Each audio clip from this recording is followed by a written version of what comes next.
Hey everybody, Dana Stover here with the Magic of Somatic Money, and my spirit team has been pestering me for a little while to tell my story about somatic money from the very beginning all the way up to today. And from what I can tell, this is going to happen in 3 parts, and I'm going to break it down into part 1, which was my psychic awakening, part 2, which was the inception of somatic money, and part 3, which is my journey into relaunching my business into a whole other level to share somatic money globally.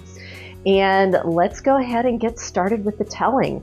So part 1, my psychic awakening, somatic money would not be here in the form that it is today without my psychic gift. At this point, what I can tell you is that I am an empath, I'm an intuitive, I'm a channeler, I'm clairsentient, which is picking up on sensations, and then that feeds into my clairvoyance, which is my ability to see envisionings, see pictures, and then that also connects into some clairaudience.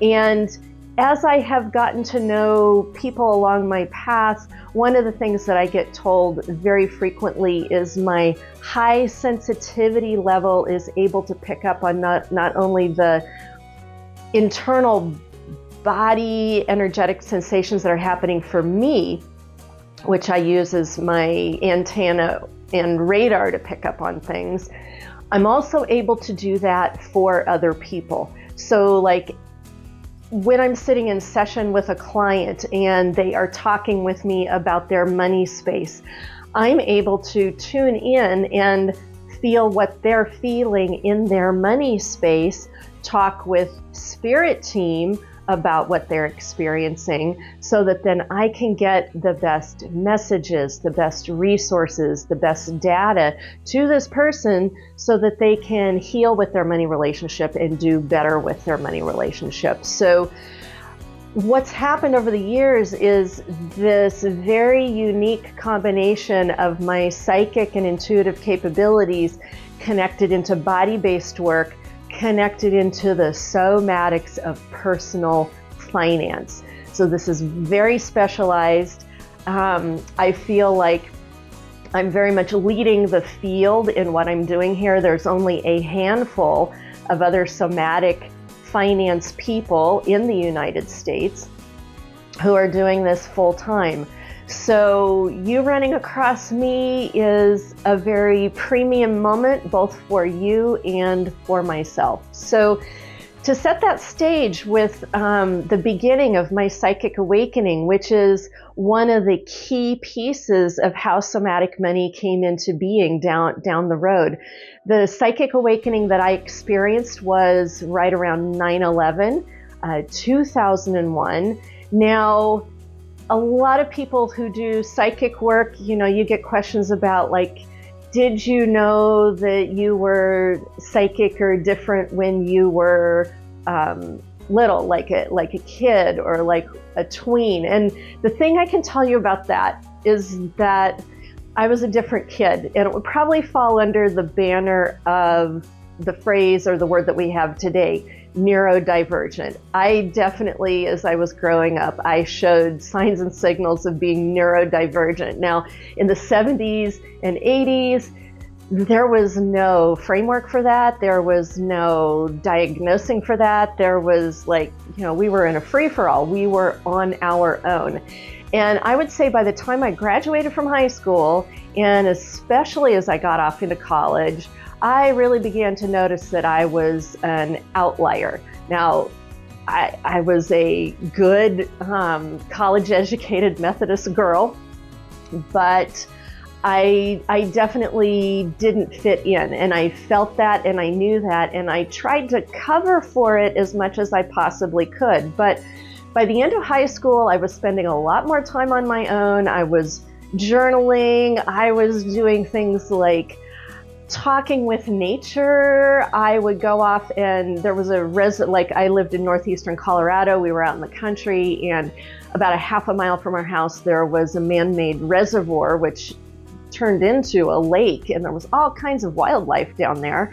And I would go down and find this huge cottonwood stump, like a great big huge trunk that had fallen. Part of it was on the land and part of it was submerged in the water. And I would go climb up onto that thing and I would meditate. And I didn't know it was meditating at the time, but I would go and sit and be quiet and get clear and listen. And I would sit up on this great big massive cottonwood tree trunk looking out across at the Rocky Mountains, because we were northeastern Colorado. We were about a 40-minute drive from the Colorado foothills there on the Front Range. And I would sit there and I would do my quiet time of listening and tuning in. And, you know, at the time what I was doing was meditation and channeling, but I did not know that. I had no framework, I had no languaging, and everybody knew, my family, even the neighbors, even my neighbor farmer who owned the reservoir, he knew enough to know that I loved that area so much that he did not cut up any of the wood. Like, they were going through and cleaning up, but Bob left that tree trunk for me because he knew how important it was to me. So everybody kind of knew that I was doing different things. And by college, like towards the middle to the end of college, now I know that I had an energetic or a psychic break. And that's the only way I can put it. Again, there was no framework for this stuff. There was no languaging. There was nobody I could talk with. Like my junior year of college in the fall, and this was right around when I was 21 years old, I began having some energetic things happening, and I thought I was going crazy, but I knew enough not to tell anybody about anything. And after that, I look back now and I call it my psychic break. When I look back now and I, take a look at what was going on with me at that point, I realized that was really where my psychic lights turned on a little bit more. So this would have been very early 90s. Like I was like right around 91, 92, Indiana University, Bloomington, Indiana, Big Ten. And so I was in the deep end of the pool of college. At the same time, I was beginning to have my first psychic awakening without even knowing it. And after that happened, I began to do what I called at the time, secretly, talking with the angels. And I didn't tell a soul. Again, something in me, I just knew not to say anything. I kept it a secret. And, in college, you always go off to places to study, which is normal. And I used to love to go up to the great big old library up on the hill, the Indiana University library, which had huge stacks of books. And I would find a really quiet corner where no one was at, find a really quiet corner, and I'd sit down, and I had a special journal, and I would call it Free Writing Time with the Angels. And I would sit there and I would listen and I would write down what I heard. And sometimes I felt someone taking my hand or coming through my hand. And it's what we now call automatic writing. So I was doing automatic writing and channeling with angelic beings. And I knew they were angelic beings because at certain points I could see light and I could feel energy. And so I know I was surrounded by the angels at this point. So this is like early 90s, in secret, Indiana University, Bloomington, Indiana, at the libraries, all by myself, in a nook, automatic writing and channeling with the angels and just writing down anything and everything that came through. And what ended up happening is that this was a point where I was really trying to figure out my life and figure out what was going to happen with my life. And I knew I didn't fit in and I was very scared, and I was seeing that I was going to have to go into the traditional world, but I I knew that I was a, square peg, round hole, round peg, square hole kind of thing.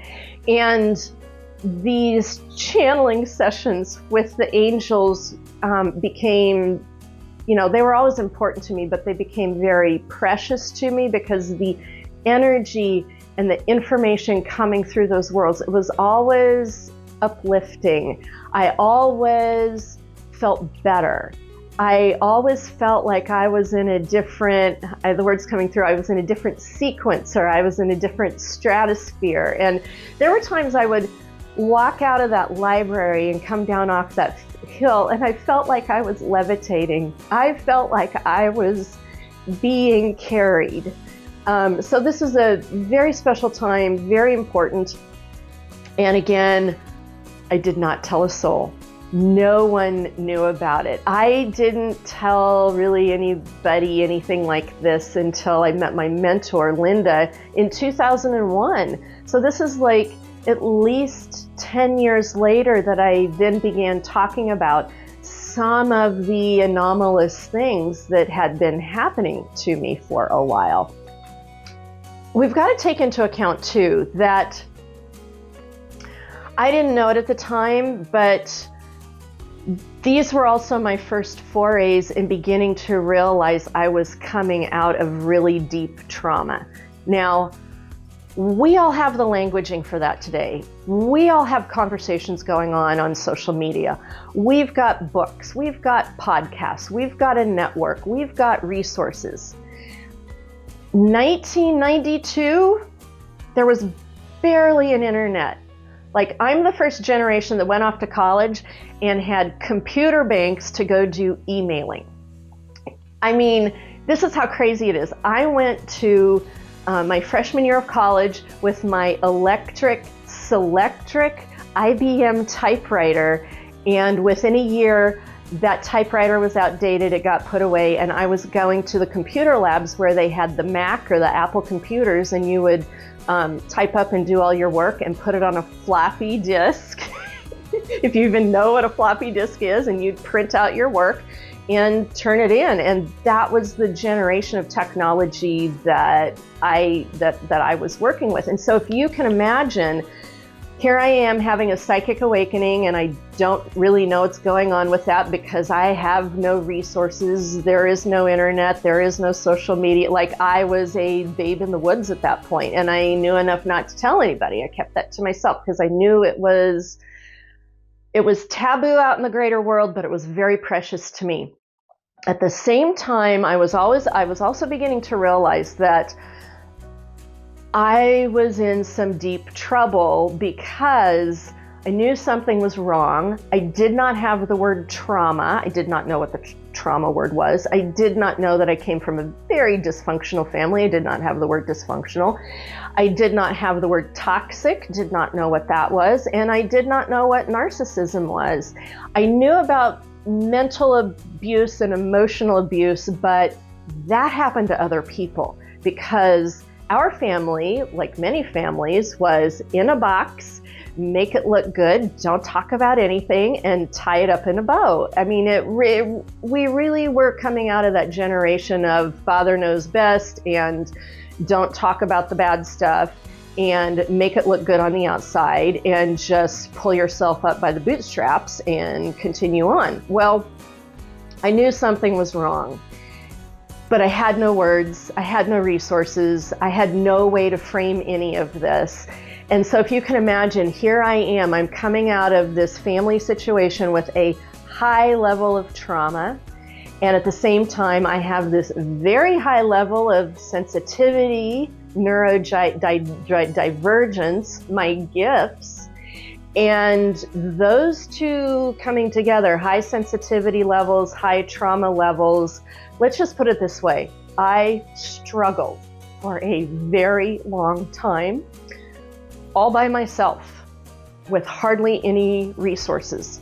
And it was probably about the time that I met my first husband, my ex-husband, and the fortunate thing with that, there was definitely trauma and abuse that happened there, but the fortunate thing with that is Joe put me on a bike, a road bike, and I started cycling out the miles, and that helped me alleviate a lot of the trauma in my body. Those first layers gave me something to focus on. So I was out riding my bike on northeastern Colorado country roads. I was trying my hand at riding up Wrist Canyon up above Fort Collins, Colorado. Some very special memories there. And the other thing that Joe gave me was self-help books. Now, I know there's this whole stigma with the self-help industry, but frankly, those self-help books saved my life, because what those books told me is that my health, my healing, my progress, my growth was in my hands, that I was not a victim, and that there were tools and I could figure it out. And so between the bike and the self-help stuff, I mean, come on, Zig Ziglar. I mean, how can you not feel bad listening to Zig Ziglar, right? He was like one of the uplifts for me. And I began to get a little bit of footing there. And in the middle of all of that, I began to realize, oh, I could go to therapy. Now, therapy today is normal. Therapy is normalized. And at this point, we have oodles of all different types of therapy. I mean, there's therapies within therapies. There's all these different names for all the types of different therapies out there. In the early 90s to mid 90s, the therapy field was just really getting a foothold, right? And it was not really quite mainstream yet. And within my family, when I decided to go to therapy and get help, my family's reaction, because I was the first person in my family to do that, my family's reaction was, ooh, what's wrong with you? And, ooh, people like us don't do things like that. There was a lot of shame laid at my door. There was a lot of blame for me making us look bad. And so I had to come through a lot of stigma just to get help for myself. Again, remember, like mid-90s, it's Web 1.0, static images of web pages on the internet. We're still doing a lot of dial-up internet. A lot of people remember that, the You've Got Mail thing. And so it's still fairly archaic technology and information, but we're all beginning to,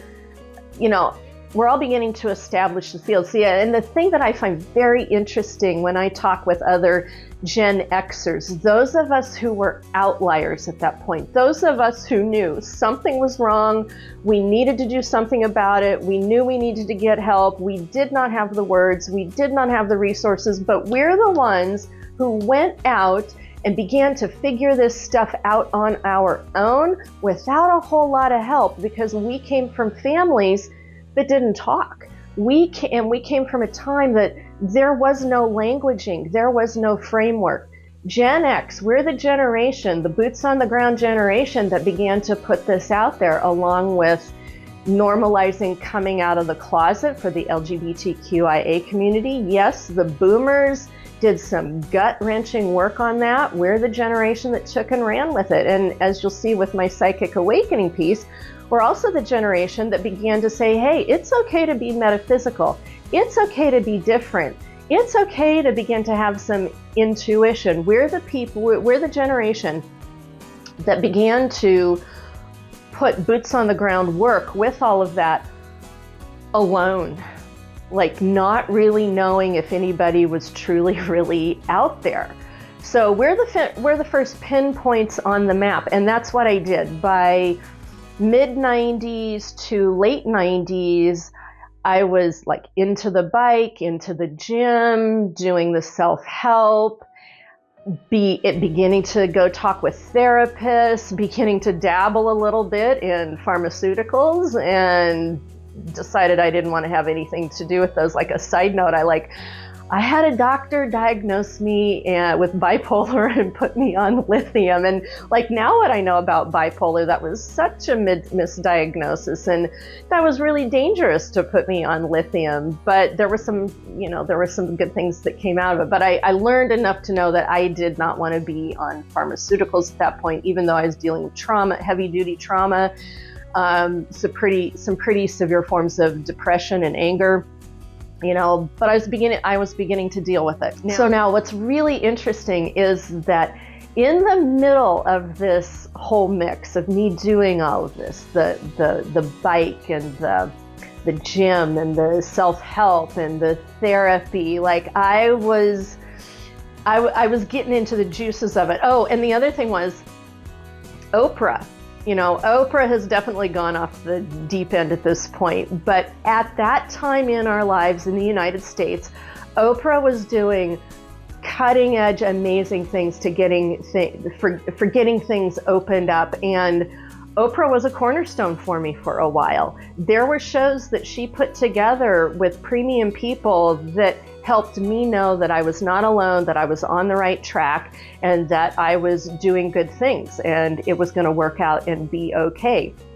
So in the middle of all of this, I began attracting in some woo things into my life again. Now, mind you, at this point, I was still journaling, I was still doing a lot of the free writing, but I had kind of let like some of the psychic stuff go because I was very focused on the therapy and the health and the like all of those foundational pieces. That's what I was invested in at that point. But in the middle of all of it, there were these sprinklings that began to come in, and one of them that came across my path was handwriting analysis. And I dove into the deep end of the pool on handwriting analysis, even though my husband, at the time, he was like, we don't do that. And I barely told my family because they thought that was kind of oogie boogie. And about that same time, I began to realize, handwriting analysis. Ooh, what's that thing with numerology? Ooh, and so I picked up a numerology book up at Barnes & Noble. And oh my goodness, there's this lady out there called Sylvia Browne doing psychic readings. And isn't she interesting? And oh my goodness, that Betty Eadie lady who does the whole life after life thing. Oh, and that's kind of what, now I'm remembering, that's what kicked it off, is in the middle of this whole self-help thing, I ran across Raymond Moody's Life After Life book, the near-death experience book. And I just bolted right through that book. I picked that thing up and I soaked that up like it was nobody's business. And when I got done with his book, it dawned on me, I'm like, well, if he documented all these cases, there's got to be people out there talking about this. So I trotted off to the library and started looking it up. And sure enough, Betty Eadie's work was sitting there among others. And so I read all of these near-death experience books. And then as that was happening, Sylvia Browne came up on my radar. So you kind of see how the universe began moving me through this. Now, this is all pre 9/11, and I'm still doing some of my what I'm calling my creative writing, my poetry, and vocationally, I had landed at an insurance agency. My dad was in insurance. He was a safety engineer for Aetna. And it just kind of made sense that, I did something in insurance. It was basically a way for me to go to work, pay the bills, and get my debt paid off, because I was working on paying off my college loans at that point. So this brings us to 2001.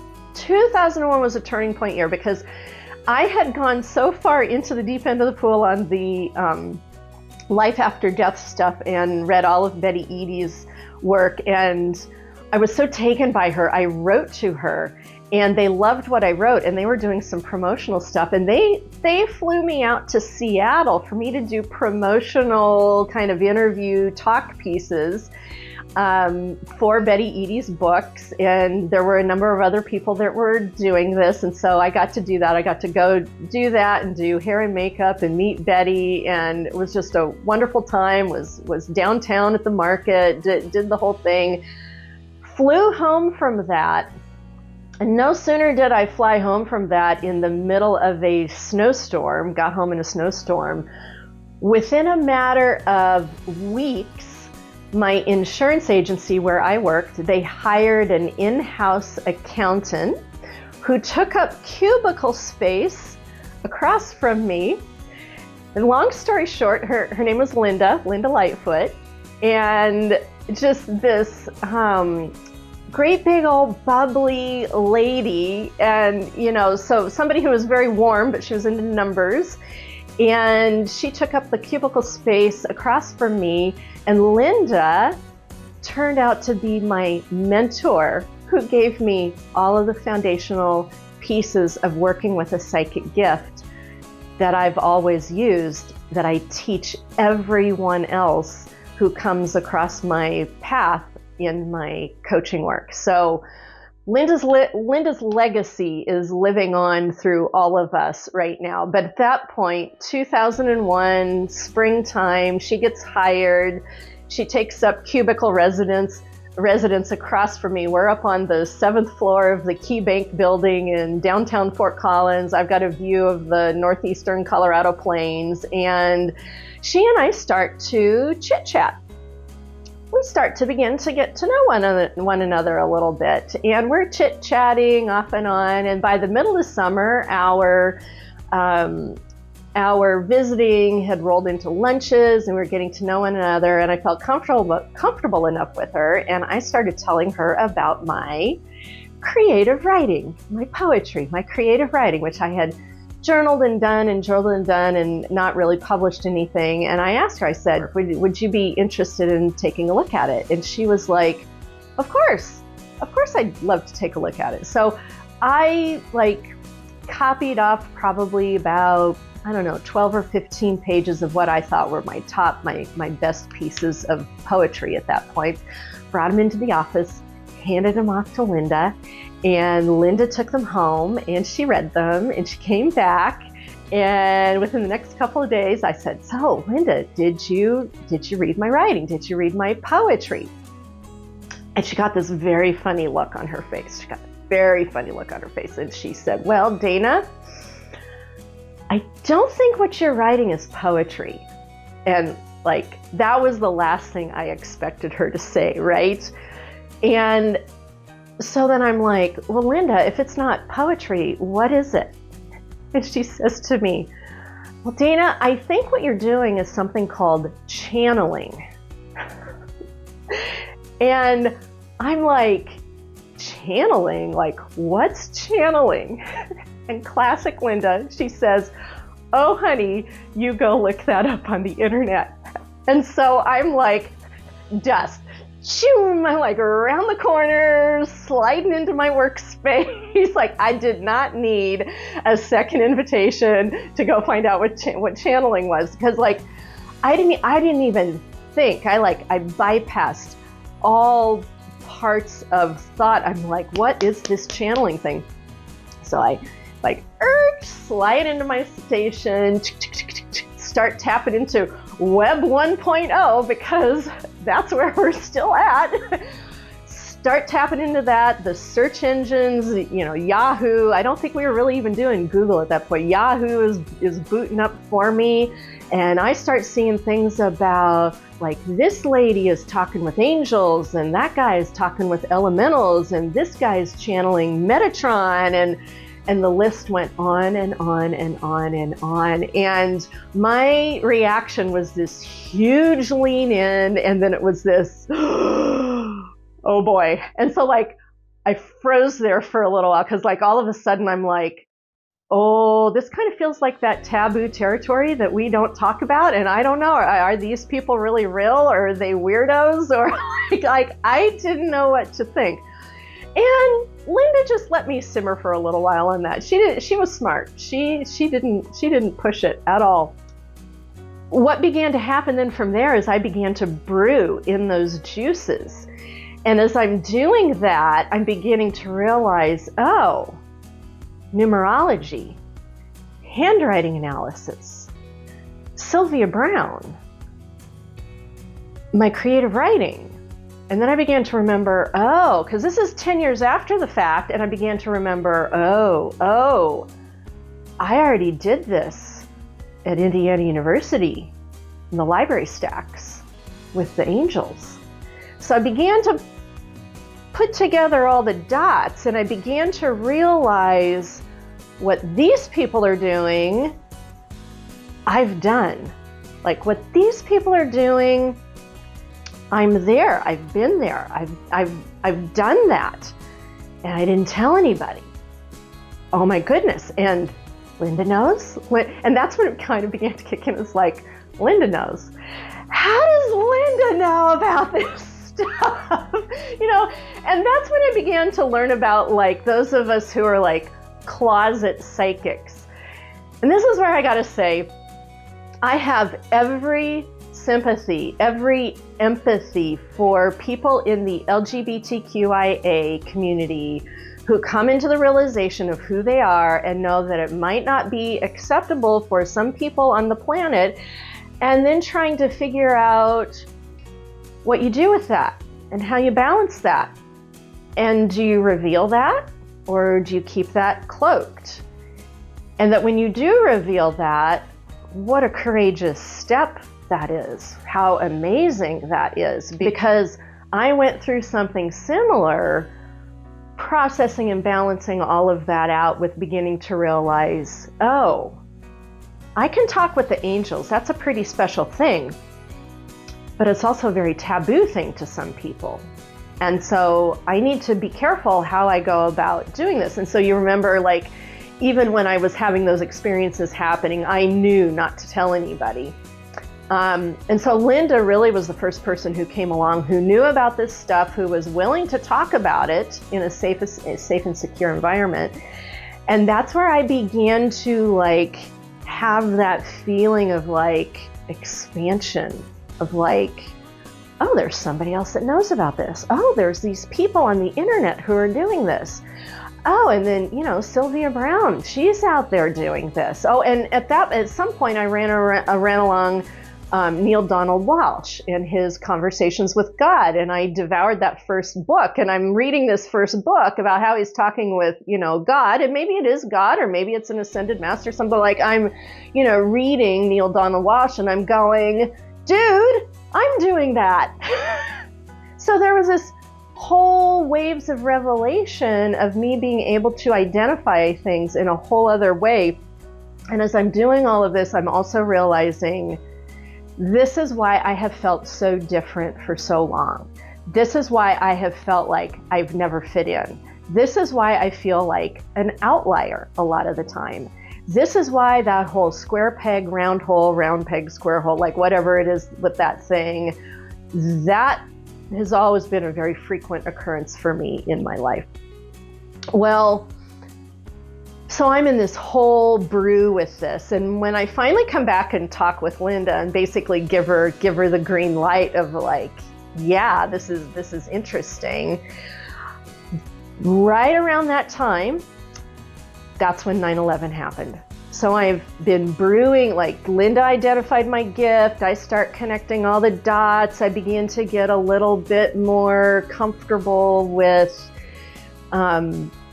what this is all about. And right in the middle of all of that, boom, 9/11 happens.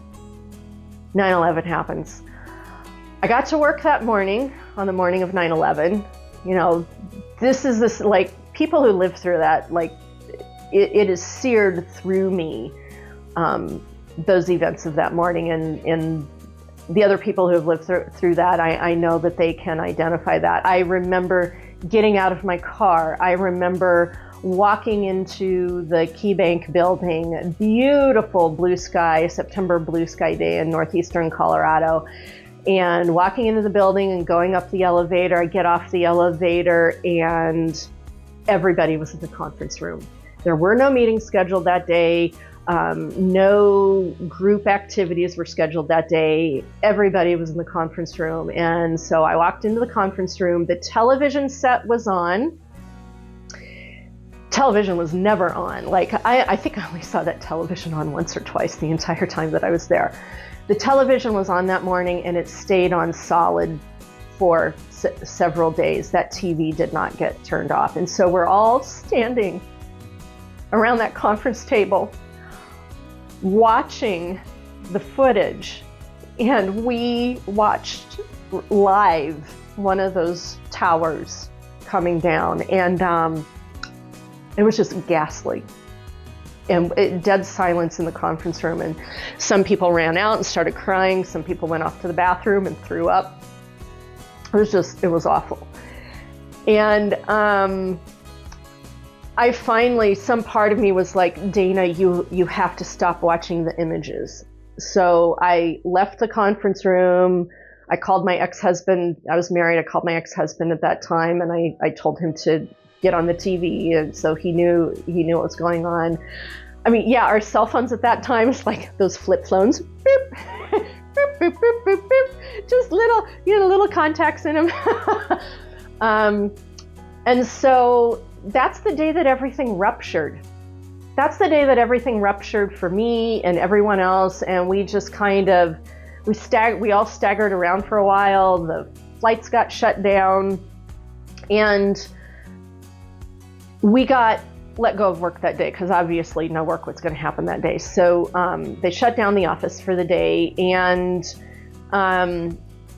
instead of going home, Linda said, because we're in the middle of this whole psychic conversation, Linda said, hey, why don't you come over to my place, let's make some lunch, and let's do something constructive in the middle of this huge disaster going on. And without knowing it, she has seeded in me the ability to be in the middle of a shit show, in the middle of a shit storm, and be able to come present and have some situational awareness and make very conscious choices as to attitude, as to thought, as to emotional choices in that moment. You know, she did not know that, and I did not know that, but she seeded in me that, yes, this very awful thing is taking place.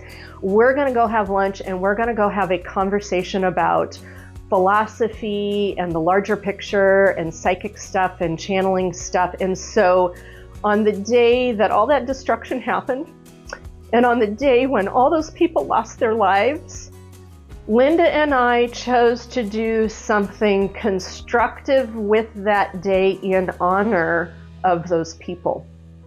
And I would say that's also the footprint of where my gift began, because when that event happened and it ruptured everything over the days that followed, I had this deep sense inside of me of, I can no longer be a cog in the wheel. I can no longer come into work just to make money, just to pay the bills. I can't do that any longer. I just watched 3,000 people die, devastation, all kinds of things are happening in the country. I really felt this sense of I have to honor their death by doing something constructive with my life. And as I began to realize, with my psychic gift. And that's where it began. So to any and all of you people out there affected deeply by 9/11, part of the reason I'm out here doing this work was to take something awful like that day and turn it into something good. And I still, even 20 some odd years later, I still feel very strongly about that. So that day with Linda, I went back to her home. It was the first time I visited with her at her home. And I walked into her home. And you just have to imagine, like, this woman, like Fairy Glen and plants and animals and beautiful eclectic metaphysical things. And she eventually developed this whole patio garden out back. And so And she had crystals. I really didn't know what crystals, like she had the whole thing going on. And so like for her to invite me into her space, that was like high honor, because those of you who set up space, these places are sanctuary for us, and we don't necessarily let anybody and everybody in because they're not aware of how their energies can affect our living space, right? So Linda invited me in, and I went through this whole revelatory experience of like, oh my God, this is not a normal interior. Like, I didn't say that to her, but I just kind of was wowed by the whole thing. And then, we put together lunch, and we sat down to begin to have lunch and talk about like philosophy and channeling and all these different things that I had questions about. And basically this was the day of 9/11 was my initiation of jumping into the deep end of the metaphysical pool and beginning to drink the Kool-Aid like nobody's business. And that began the time of me and Linda, Thursday night's my party night. The people who know me, like in college it started, like I'd always be able to get through Thursday night. I'm like, okay, I'm done. Thursday night was my party night. Forget about Friday or Saturday. No, it's Thursday night. And so Linda and I, we would get together like Thursday night. I'd stop at Old Chicago's in downtown Fort Collins and get our meals. And like, God, those huge calzones. Remember those? Oh my God, huge calzones with big marinara sauce, and just so amazing. So I'd pick up a couple of those, go to her place in South Fort Collins, and we would just hunker down and talk and kibitz and powwow and just about anything and everything that had to do with philosophy and metaphysical and belief systems and religion, and like we just science, like spirit science. We pretty much covered anything and everything that we could, and nothing was out of bounds, right? And during my time with her, God, there's so many great memories. I mean, and we had the spirit world would show up for Linda. Like one night I was sitting there and I literally saw her Native American Indian guide standing right next to her. Another evening I watched her Grammy Putt. Grammy Putt showed up from Wyoming, and she was able to see some of the light beings who were with me. And so it was like this deep metaphysical experience to be able to visit with Linda about all of this. Well, as this is going on for a couple of months, and I look back on it now, what I know now, especially with my somatics, is that, and this is what I tell overall that happened during this period of time in my life, is that when those twin towers came down and I watched them come down, there was another sensation, like as those twin towers were coming down, there was another sensation that was happening through my body at that same time. And it literally was a sensation of feeling something booting up, like do do do do do do. So like, when you go up through floors in a building and they show it pictorially, maybe on TVs and movies, and it's like ding, ding, ding, ding. Like that's what happened through my body. I'm watching those twin towers come down and ding, ding, ding, ding, ding, ding, ding. My DNA activated. There was something about those twin towers coming down, I swear to God, that activated something in my DNA that basically said, you're activated. It's time. Stop sitting on the sidelines. And especially with the impetus, like that deep-seated need I had for making my life of meaning, having watched the tragedy that I had watched, that we'd all watched and experienced, making my life of meaning and deciding that I was going to do something with my gift. And so it was a couple months after 9/11 happened, and talking with Linda and really coming into focus with all of this, I came to an intention. It was probably around November, late October, early November, fall was setting in. And I remember being in my office space, in my cubicle space, literally not just thinking, but feeling. It was this huge body sensation of, I have to make my life count for something, and I am now dedicating my life and the betterment of my life to the betterment of other people's lives through my psychic gift. Very clearly made that intention, and I walked around for several weeks. It wasn't just a day, walking around for several weeks having this intention over and over and over. And I had enough wherewithal to be able to say things like, and I don't know what this looks like, and I don't know how it's going to happen, but this is my intention. And that's where it all began to take off from there. I would love to hear from you about how this is resonating with you, how it's affecting you, how it's hitting you. You can leave it in the comments, or feel free to DM me. If you're on YouTube, you can contact me at my email, Dana, D-A-N-A, @somaticmoney.com.